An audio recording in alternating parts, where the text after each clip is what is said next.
Hello everyone, start करते हैं हम आज का लेक्चर। आज का टॉपिक है डीएनए फिंगरप्रिंटिंग। लास्ट क्लास में हमने ह्यूमन जीनोम प्रोजेक्ट कंप्लीट कर लिया था। अब हम बात करते हैं डीएनए फिंगरप्रिंटिंग की। डीएनए फिंगरप्रिंटिंग में हम क्या करते हैं, दो इंडिविजुअल के बीच डीएनए के डिफरेंस का पता लगाते हैं। ठीक है, दो इंडिविजुअल्स के बीच हम क्या करते हैं, डीएनए का डिफरेंस का पता लगाते हैं। ठीक है, सम डिफरेंस तो हमेशा प्रेजेंट ही होते हैं। ठीक है, दो इंडिविजुअल के बीच कुछ ना कुछ डिफरेंस तो होता ही है। 99% हमारा डीएनए दो इंडिविजुअल में क्या होता है, सेम होता है, लेकिन 0.1% का डिफरेंस होता है। ठीक है, अगर हम अपनी उंगलियों की बात करें तो पांच चार उंगलियां तो क्या बिल्कुल सेम थी, लेकिन डिफरेंस हमारा किस में मिलेगा, थंब में। ठीक है, तो डीएनए फिंगरप्रिंटिंग क्या है, method by which we can find difference in DNA of two individual. ठीक है, 99% डीएनए हमारा और आपका क्या होता है, सेम होता है, लेकिन 0.1% क्या होता है, डिफरेंस होता है। ठीक है, 0.1% का डिफरेंस होता है। तो वही लिखा एनसीईआरटी ने, method by which we can find difference in DNA of two individual but some differences always present. ठीक है, तो हम बात करें डीएनए फिंगरप्रिंट किसका सिमिलर होगा। अगर हम दो सन की बात करें, किसी कॉमन पेरेंट की, तो उनमें डीएनए क्या होगा, सेम होगा। लेकिन एग्जैक्ट जो मोनोजाइगोटिक ट्विंस होते हैं उनमें क्या होता है, डीएनए बिल्कुल सेम होता है। अक्सर ये कंफ्यूजन करके क्वेश्चन पूछ लिया जाता है कि हमारा डीएनए फिंगरप्रिंट किसका सिमिलर होगा। दो सन जो है कॉमन पेरेंट के, उनका तो सेम होगा, लेकिन 0.1% का डिफरेंस होता है। लेकिन अगर हम मोनोजाइगोटिक ट्विंस की बात करें तो उनमें एग्जैक्ट डीएनए हमारा क्या होता है, सेम होता है।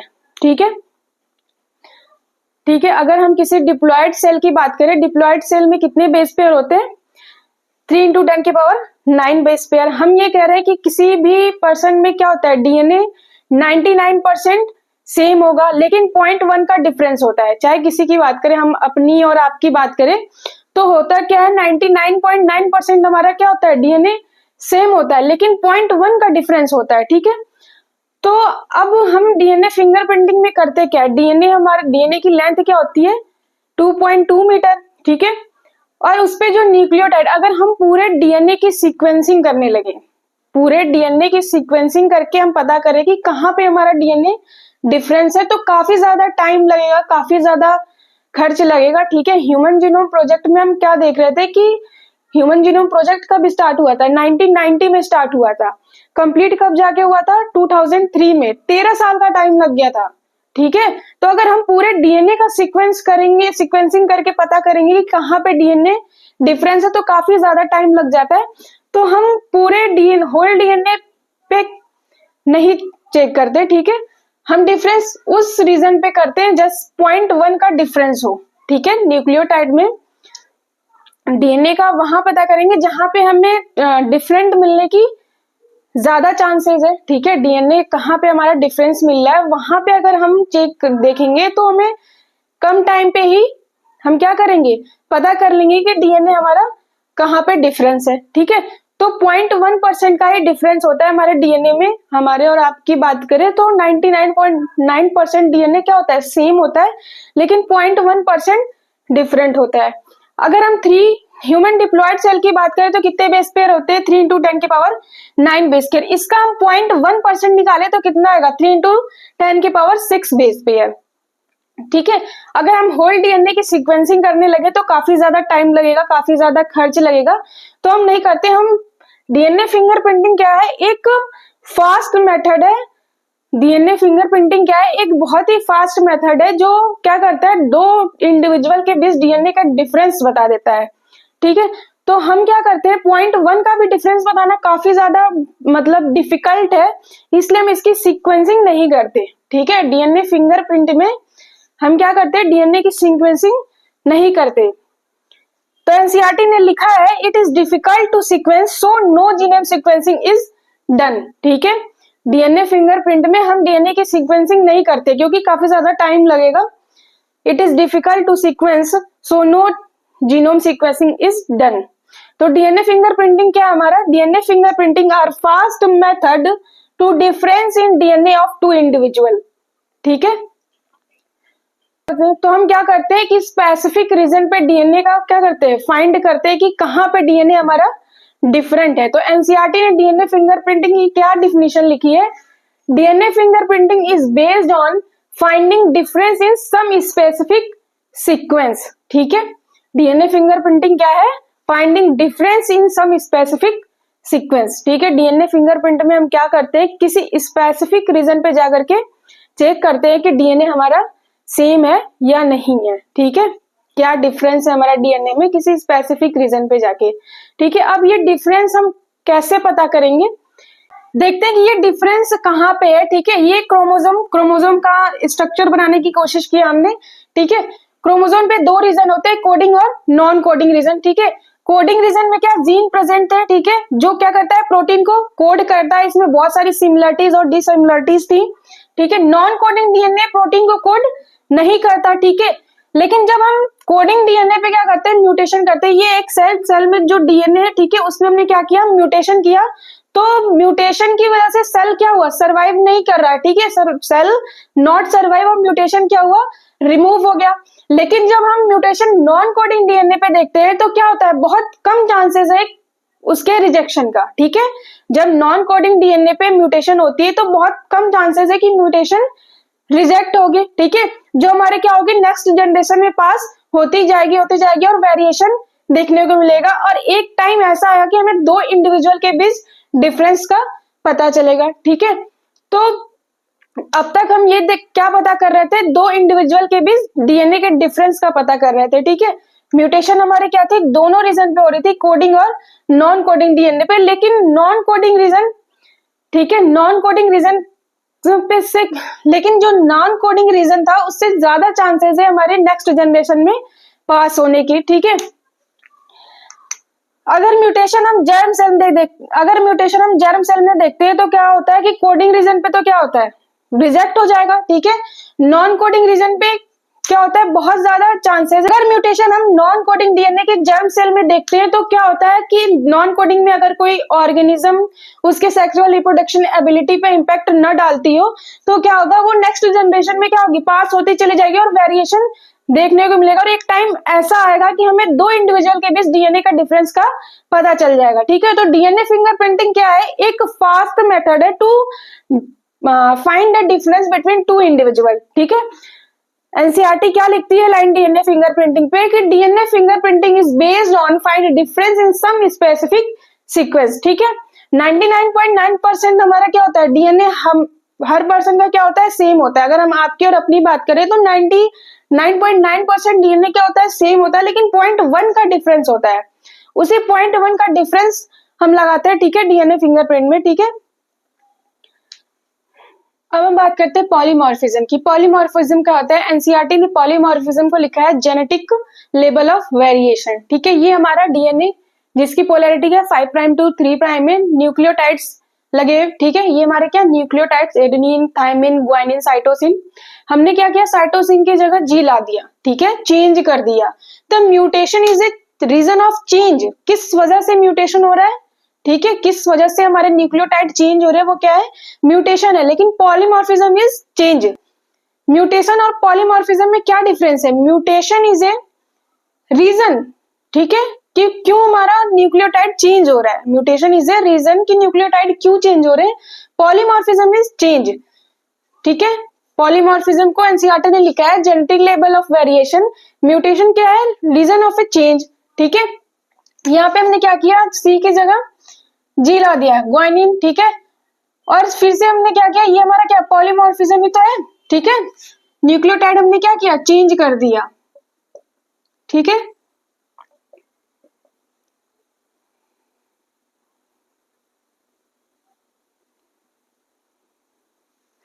अब हम बात करते हैं एलील की। एलील को हम इस तरीके से समझ सकते हैं, जैसे अब नॉर्मली हम अपने आसपास देखते हैं कि लोगों की जो आंखें होती हैं, आंखों का कलर जो होता है कैसा होता है, ब्लैक कलर का होता है। अगर किसी की आंखें ब्लू कलर की है किसी रीजन की वजह से, मान लो म्यूटेशन की वजह से क्या है, ब्लू कलर की आंखें है। ठीक है, और आसपास हमारे सबसे ज्यादा क्या है, ब्लैक आईज वाले लोग हैं।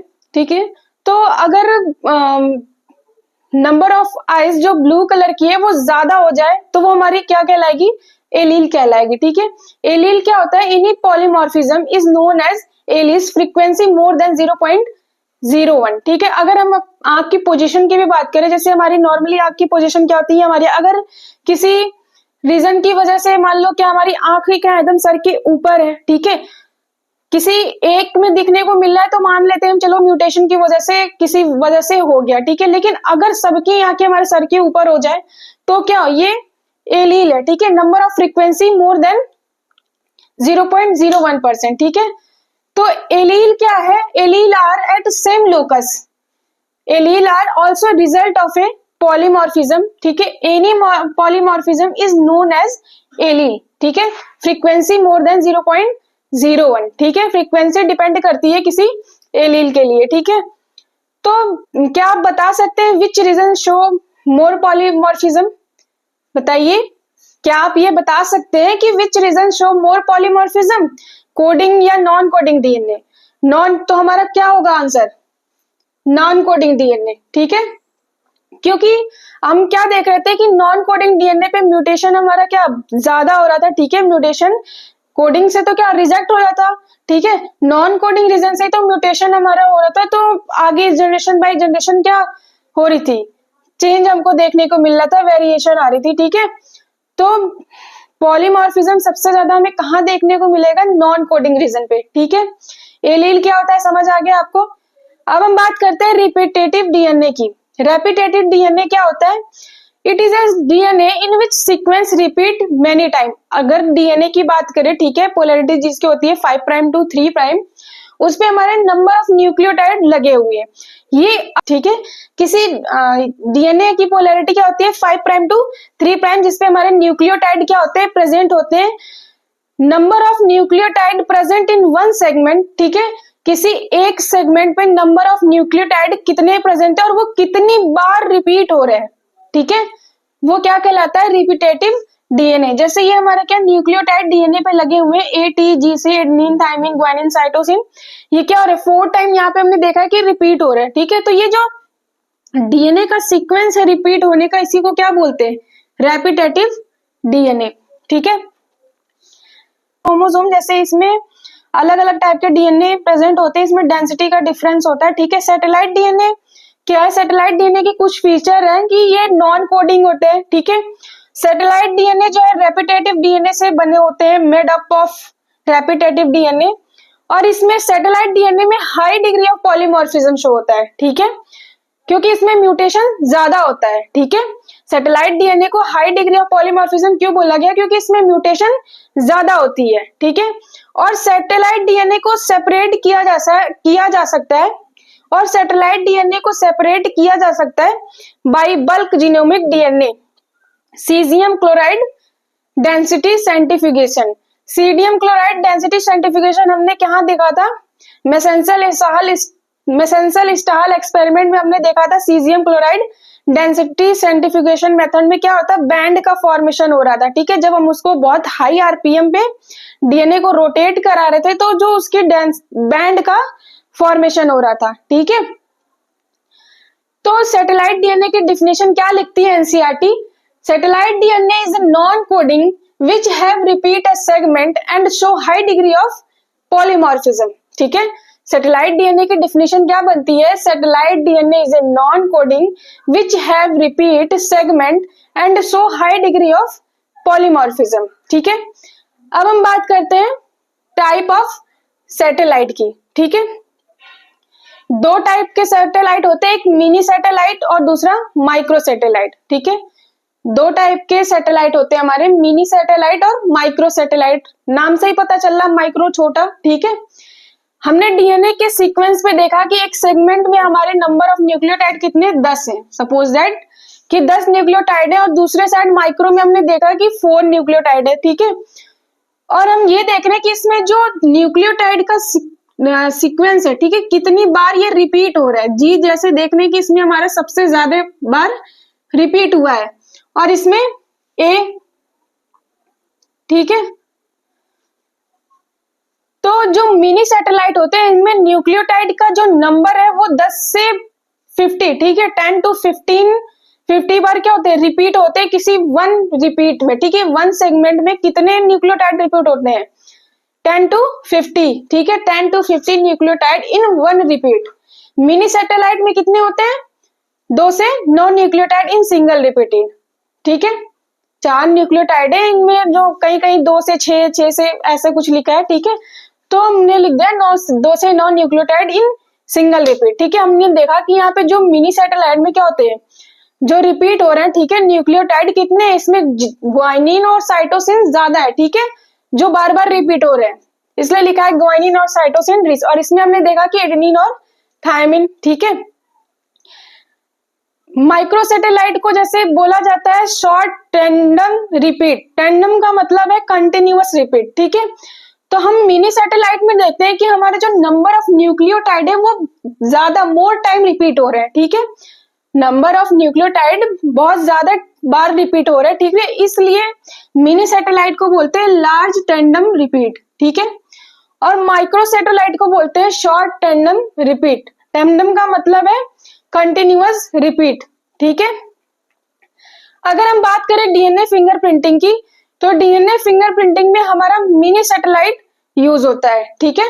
एनसीईआरटी लिखी है कि डीएनए फिंगरप्रिंटिंग में हमारे कौन से सैटेलाइट यूज होते हैं, मिनी सैटेलाइट, ठीक है। डीएनए फिंगरप्रिंटिंग के प्रोसेस में मिनी सैटेलाइट यूज होता है, ठीक है, याद रखिएगा। अब हम बात करते हैं वीएनटीआर की। वीएनटीआर का मतलब क्या है, नाम से ही पता चल रहा है, वीएनटीआर, टीआर का तो मतलब आपको समझ ही आ रहा होगा, टेंडम रिपीट, ठीक है। वीएन का नंबर मतलब क्या है, वेरिएबल नंबर, ठीक है, यानी वेरिएबल नंबर टेंडम रिपीट। ये जो हमारे न्यूक्लियोटाइड के सीक्वेंस है, ठीक है, ये कितनी बार रिपीट हो रहे हैं, कितनी बार, ठीक है, वही क्या हमारा है वीएनटीआर, ठीक है। 1 2 3 हमने इसमें देखा कि 3 बार रिपीट हो रहे हैं। इनकी जो नंबर है वो कम ज्यादा हो सकती है, क्योंकि म्यूटेशन की वजह से कभी कम भी हो सकता है, कभी ज्यादा भी हो सकता है। एनसीईआरटी ने साइज ऑफ वीएनटीआर की बात की है कि 0.1 से लेकर के 10 किलोबाइट, ठीक है, साइज होती है हमारे वीएनटीआर की, ठीक है। अगर हम बेस पेयर में कन्वर्ट करें, किलोबाइट मतलब 1000 से हम डिवाइड करेंगे तो हमारे कितने बेस पेयर आ जाएंगे, 10 बेस पेयर, ठीक है। यानी मिनिमम वीएनटीआर के जो न्यूक्लियोटाइड होंगे वो कितने होंगे, 10 होंगे, ठीक है। 10 मिनिमम कितने होंगे, 10 है, और मैक्सिमम हमारे 2000 से भी ज्यादा हो सकते हैं, ठीक है। इसको चेक कर कैसे करते हैं कि इसके नंबर को कैसे चेक किया जाएगा, वीएनटीआर के नंबर को कैसे चेक करते हैं, वीएनटीआर प्रोब से, ठीक।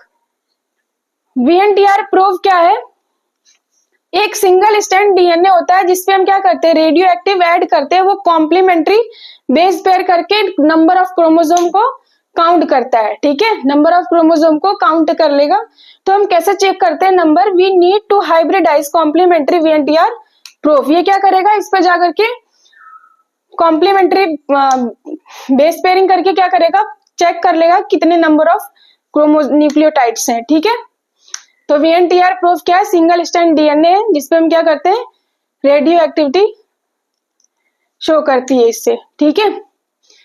तो हम ये हमारा क्या पॉलीमॉर्फिज्म क्या है, एक जेनेटिक लेवल ऑफ वेरिएशन है, ठीक है। एलील क्या है, हम एलील तब बोलेंगे इसमें जिसमें नंबर ऑफ फ्रीक्वेंसी क्या हो, किसी भी ऑर्गेनिज्म या किसी भी कैरेक्टर जो है उस जो शो हो रहा है वो 0.0% क्या हो, ज्यादा हो, ठीक है, मोर देन 0.0%, ठीक है। सबसे ज्यादा पॉलीमॉर्फिज्म शो कहाँ होगी, नॉन कोडिंग रीजन पे, क्योंकि इसमें म्यूटेशन ज्यादा हो रहा है, ठीक है। सैटेलाइट क्या है, non coding which has repeated segment and high degree of polymorphism, ठीक है। मिनी सैटेलाइट हमारा यूज होता है डीएनए फिंगरप्रिंटिंग में। हम बात करते हैं step is DNA fingerprinting. Scientist एक हैं एलेक्स जेफरी, 1984 में उन्होंने डीएनए फिंगरप्रिंटिंग का स्टेप दिया था। एक साइंटिस्ट का नाम है एलेक्स जेफरी, इन्होंने 1984 में स्टेप ऑफ डीएनए फिंगरप्रिंटिंग बताया, ठीक है। हमने एक सेल लिया जो क्राइम सेंस का था, सेल एक लिया हमने जो क्राइम सेंस का है, ठीक है, वो कुछ भी हो सकता है। उसके डीएनए को क्या किया हमने, फर्स्ट स्टेप में आइसोलेट किया, isolation of DNA. First step में हमने क्या किया, डीएनए को आइसोलेट किया। दूसरा स्टेप हमारा क्या है, cut with restriction endonuclease. Biotech chapter में आपने पढ़ा होगा रिस्ट्रिक्शन इंडोन्यूक्लियस का क्या हेल्प है, ठीक है। रिस्ट्रिक्शन इंडोन्यूक्लियस क्या करता है, डीएनए को फ्रेगमेंट्स में ब्रेक कर देता है, ठीक है। रिस्ट्रिक्शन इंडोन्यूक्लियस क्या करता है, डीएनए को कट करने का काम करता है, ठीक है। इस सेकंड स्टेप में जब रिस्ट्रिक्शन इंडोन्यूक्लियस से हम डीएनए को ब्रेक कर रहे हैं, फ्रेगमेंट बना रहे हैं, तो हमें इस बात का खास ध्यान रखना होता है कि जो रिस्ट्रिक्शन इंडोन्यूक्लियस है वो वीएनटीआर साइड को न कट करे, ठीक है। तो यहां से हमने क्या किया, डीएनए के फ्रेगमेंट्स बना लिए, ठीक है। तीसरा स्टेप हमारा क्या है, जेल इलेक्ट्रोफोरेसिस, ठीक है। जेल इलेक्ट्रोफोरेसिस में हमारे एक जेल यूज करते हैं, एंड यहाँ पे हमने यूज किया एगारोस जेल, कुछ भी यूज कर सकते हैं, यहाँ पे हमने एगारोस जेल यूज किया है, ठीक है। बहुत सारे जेल यूज होते हैं। अब इस एगारोस जेल पे हमारा डीएनए आ गया, ठीक है। फोर्थ स्टेप हमारा क्या है, सार्थन बोल्ट। सार्थन बोल्ट एक टेक्निक है, ठीक है। सार्थन बोल्ट से हम क्या करते हैं, डीएनए के लिए क्या है सार्थन बोल्ट, उसी तरह नॉर्थन बोल्ट होता है आरएनए के लिए, ठीक है। सार्थन बोल्ट में हम क्या करते हैं, डीएनए को ट्रांसफर करते हैं एक मेम्ब्रेन पे।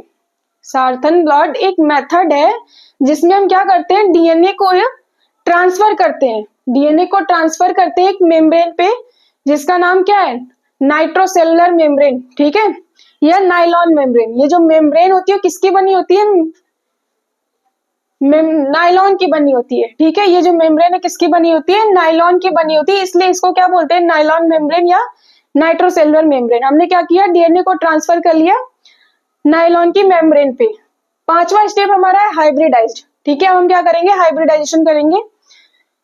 ये हमारा क्या, नाइलॉन की मेम्ब्रेन, उस पे हमने देखा डीएनए कहाँ आ गया, नाइलॉन की मेम्ब्रेन पे आ गया, जिसपे क्या लगे हुए थे, नाइलॉन की मेम्ब्रेन आ गई, तो जो रेडियोएक्टिव वीएनटीआर क्या है, लगा हुआ है, ठीक है। ये हमारे नाइलॉन की मेम्ब्रेन, ये हमारा डीएनए के डबल स्टैंडर्ड, और ये हमारा नाइलॉन, ये हमारा वीएनटीआर, ठीक है, वीएनटीआर। सिक्स्थ स्टेप हमारा क्या होता है, हम इस नाइलॉन मेम्ब्रेन पे जो हमारा रेडियो एक्टिव वीएनटीआर डीएनए से ऐड है, उसको क्या करते हैं, एक एक्सरे फिल्म पे देखते हैं, ठीक है। एक्सरे फिल्म, सी एक्सरे फिल्म। तो हमको क्या होता है, एक बैंड का फॉर्मेशन होता है, ठीक है। ये जो रेडियो एक्टिव बैंड का पैटर्न शो हो रहा है, ठीक है, एक बैंड का फॉर्मेशन होता है, उसी को बोलते हैं ऑटो रेडियोग्राफी, ठीक है। समझ आया। डीएनए फिंगरप्रिंटिंग में हमारे कितने स्टेप है, लगभग 6 स्टेप है, ठीक है। फर्स्ट स्टेप में हमने क्या किया, आइसोलेशन ऑफ डीएनए। दूसरे स्टेप में क्या किया, रिस्ट्रिक्शन इंडोन्यूक्लियस से कट किया। तीसरे स्टेप जेल इलेक्ट्रोफोरेसिस, कौन सा जेल यूज किया, एगारोस जेल। सार्थन बोल्ट एक मेथड है जिसमें क्या होता है, डीएनए को हम ट्रांसफर करते हैं एक मेम्ब्रेन पे, उस मेम्ब्रेन किसकी बनी होती है, वो मेम्ब्रेन नाइलॉन की बनी होती है, ठीक है, इसीलिए उसको बोलते हैं नाइट्रोसेलुलर मेम्ब्रेन। पांचवें स्टेप में हम क्या करते हैं, हाइब्रिडाइज करके रेडियो एक्टिव वीएनटीआर ऐड कर देते हैं नाइलॉन मेम्ब्रेन से, ठीक है। डीएनए हमारा कहाँ जाता है, नाइलॉन की मेम्ब्रेन से, उससे हम क्या करते हैं, रेडियो एक्टिव वीएनटीआर ऐड करते हैं और उसको एक एक्सरे फिल्म पे देखते हैं, तो हमें एक बैंड का फॉर्मेशन होता है, उससे पता चल जाता है कि ये किसका है, ठीक है, किससे डीएनए मैच कर रहा है, उससे ये पता चल जाता है कि ये जो क्राइम सेंस का सेल है वो किससे मैच कर रहा है, किस ह्यूमन से मैच कर रहा है, ठीक है। समझ आ गया, थैंक यू।